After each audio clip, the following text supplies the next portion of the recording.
Muito bom dia a todos. Bom dia, Miguel Daúde. Bom dia aos convidados de hoje, dessa seleta banca. Por favor, o nome... Rapidamente. Me chamo Jefferson Rocha, sou diretor jurídico da Andaterra, presido a Comissão de Direito Agrário e Questões do Agronegócio da OAB de Santa Catarina e estou nessa questão do Fundo Rural por força de mandatos que me foram outorgados por algumas associações de classe pelo país, como a IBA, Sindicato Rural de Balsas, Asplan da Paraíba, Sergipe, Rio Grande do Norte, enfim, a Socitos, no estado de São Paulo, algumas entidades que nos depositaram a confiança de estar discutindo esse tributo em juízo.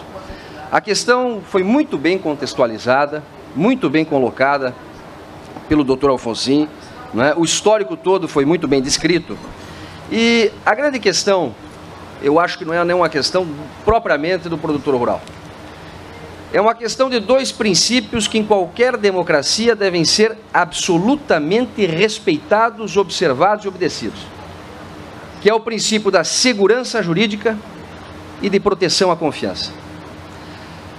As decisões que houveram do Supremo não foram decisões liminares, foram decisões definitivas, foram julgamentos colegiados à unanimidade que suplantaram um tributo, que o retiraram do ordenamento jurídico e só não o fizeram de forma erga omnes para todos, porque assim o caso não permitia. Era no chamado controle difuso de constitucionalidade, não foi no MADIM. Eu quero não corrigir, mas só pontuar a questão do Senado. O Senado, não digo que cometeu um erro, o Senado ele não atuou de uma forma rápida e eficaz como deveria.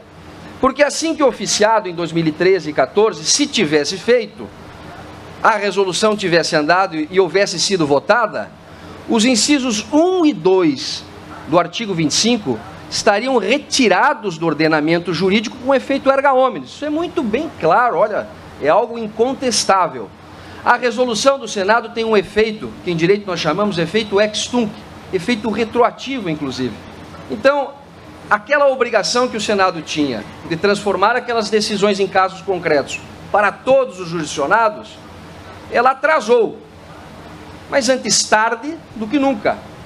E ela veio com muita pressão que talvez tenha faltado naquele momento, porque os produtores, as lideranças, as entidades estavam acomodadas e acreditaram na palavra da Suprema Corte que, afinal, quem tem curiosidade e nos está vendo em casa pode acessar o site do Supremo e lá em notícias colocar Fundo Rural, procura lá 2010 e 2011. O Supremo disse o seguinte, para os amigos telespectadores saberem: Supremo desobriga empregador rural de recolher Fundo Rural sobre receita bruta da sua comercialização.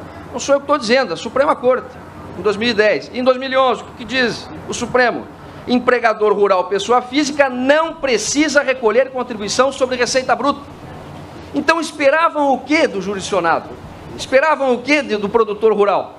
Simplesmente a observância e a obediência à Suprema Corte Brasileira, que afinal de contas deve conduzir a guarda da Constituição, a legalidade e a observância a estes princípios. Aqueles que ingressaram em juízo e obtiveram as suas decisões, e eu cito aqui casos concretos meus com trânsito em julgado e produtor já recebeu o dinheiro de Fundo Rural. Não era algo provisório. É que, na verdade, aqueles que vieram depois, as ações começaram, aliás, demoraram mais tempo para tramitar. Então, a grande questão colocada é algo muito mais sério. Eu sou produtor também e o nosso caso é sério, é evidente, mas é muito mais sério do que um caso só do produtor rural. Trata-se da observância a esses dois princípios que eu falei anteriormente. Então, a Suprema Corte, esse julgamento de 6-5, e eu lhes pergunto, onde está o julgamento? Onde está a decisão que sequer publicada foi? Então, eu vejo que há uma precipitação na questão da medida provisória em tratar de uma renúncia a qualquer direito do produtor e, sobretudo, numa confissão de dívida. Como você vai confessar uma dívida cuja decisão sequer foi publicada, ela não existe no ordenamento jurídico ainda? Eu ouso dizer que o Executivo, nesse caso, a PGFN, atuou de má fé.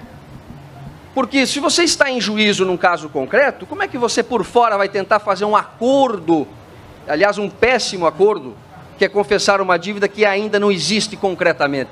Então, a nossa posição foi muito clara desde o início, nós sempre defendemos a reversibilidade, acreditamos na reversibilidade, inclusive na própria Suprema Corte, afinal de contas é um julgamento precário de 6-5, basta um voto para que a situação reverta. Nós temos recursos, embargos declaratórios com efeito infringente, que podem modular a decisão, inclusive. Temos uma ADIM sobre a matéria que se sobrepõe aos demais casos. Temos uma reclamação ajuizada pela Andaterra, que reclama a observância aos precedentes anteriores.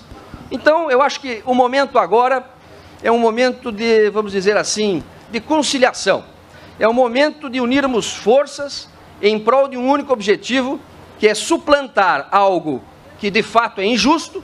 Não é justo que o produtor volte a recolher o fundo rural do passado, e pensarmos daqui prospectivamente, se for para solucionar esse caso, vamos pensar no para frente, no porvir. E aí talvez a medida provisória seja realmente o caminho para trazer uma segurança jurídica para o futuro. Agora, o passado, nós vamos defender e sempre defenderemos a reversibilidade. E o PRS, só finalmente falando, o projeto de resolução do Senado veio tarde, mas eu quero fazer justiça ao Senado da República, que teve a coragem, inclusive senadores da base do governo, de, em observância à legislação, em observância ao artigo 52, inciso 10 da Constituição, em observância a esses princípios que eu falei agora, da segurança jurídica, de proteção à confiança, foi um Senado altivo, um Senado corajoso e que chamou para ele a responsabilidade e retira do ordenamento com essa resolução, se tudo levar a crer que ela seja promulgada, retira de fato os incisos 1 e 2 do artigo 25.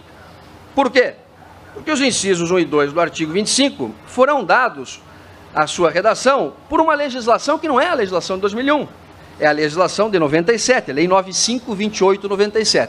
Então, para o produtor que está em casa, o recado é o seguinte: muita calma nessa hora, aguardemos o desfecho dessa resolução, se ela vai ser sancionada ou não, se vai ser aprovada ou não, aguardemos o desenrolar da medida provisória e reclamo aqui a presença até dos nossos deputados, alguns inclusive integrando a comissão da MP, que ela trate prospectivamente, vamos pensar o futuro, vamos resolver a questão da contribuição para o futuro e o passado, vamos unir forças em prol da resolutibilidade, da reversão deste caso no Supremo.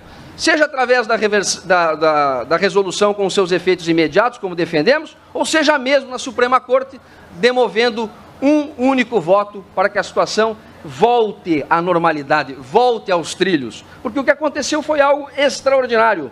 Talvez na jurisprudência não tenhamos um caso como esse. Eu agradeço muito a oportunidade e agradeço especialmente aqui o Canal Rural por ter dado esse espaço de debate e de esclarecimento à população do agro. Muito obrigado.